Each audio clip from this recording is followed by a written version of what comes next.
আল্লাহ তাআলার রহমতে সবসময় ইনশাআল্লাহ সুসংগঠিত এবং একটা শক্তিশালী সংগঠন। গাজীপুর মহানগর স্বেচ্ছাসেবক দল আমাদের কমিটি ইনশাআল্লাহ অতি শীঘ্রই ইনশাআল্লাহ পূর্ণাঙ্গ হবে এবং আমরা থানা কমিটিগুলো ইনশাআল্লাহ দিয়ে দিচ্ছি ইনশাআল্লাহ এবং ওয়ার্ড কমিটিগুলো হবে। আর স্বেচ্ছাসেবক দল সবসময় সুসংগঠিত সংগঠন। বিগত সময়ে স্বেচ্ছাসেবক দল আন্দোলন সংগ্রামে অগ্রণী ভূমিকা রাখছেন। গাজীপুরের মধ্যে সবচেয়ে বেশি আন্দোলন সংগ্রাম আমাদের স্বেচ্ছাসেবক দলই করেছে এবং অতি শীঘ্রই ইনশাআল্লাহ আমরা বাকি কমিটিগুলা যদি আমরা দিতে পারি, আশা করি এই সংগঠন আরো বেশি উজ্জীবিত হবে।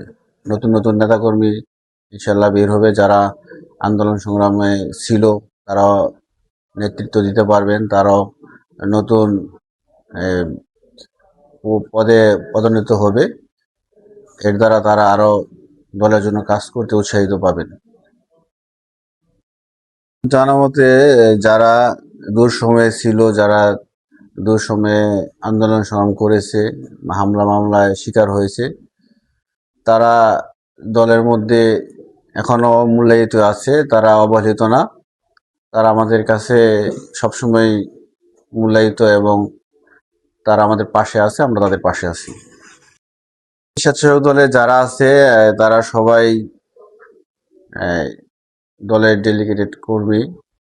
আমার জানা মতে এরকম বিতর্কিত নেতাকর্মী আমাদের আমাদের সংগঠনে এরকম নেই।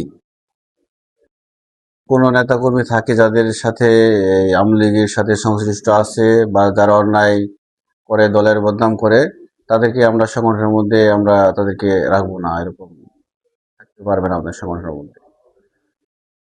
নিয়ে আগামীকালকে মে দিবস, শ্রমিক দিবস। শ্রমিকদের আশা করি আমরা আমাদের নেতা বাংলাদেশের প্রধানমন্ত্রী জনাব তারেক রহমান শ্রমিকদের নিয়ে অবশ্যই তিনি অনেক ভাবেন তাদের উন্নয়নের জন্য, তাদের অধিকারের জন্য।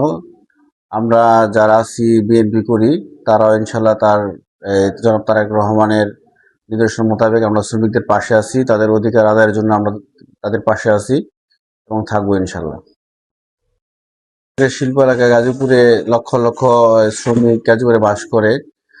আমাদের গাজীপুর শ্রমিক এবং মালিকদের মধ্যে ভালো একটা সুসম্পর্ক আছে এবং আমরা শ্রমিকদের পাশে আছি। তাদের যে কোনো সময় যে কোনো বিপদ আপদে আমরা তাদের পাশে থাকি।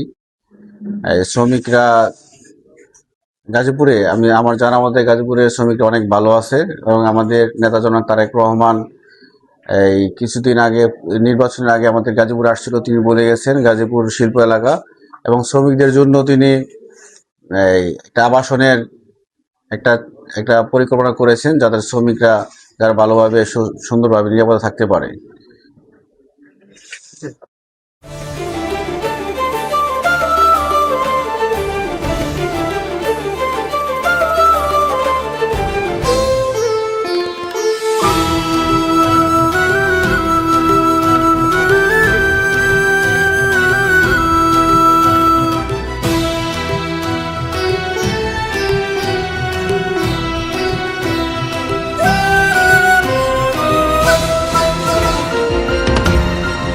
টেকনাফ থেকে তেতুলিয়া, রূপসা থেকে পাথুরিয়া, বিশ্বজুড়ে রূপসী বাংলা।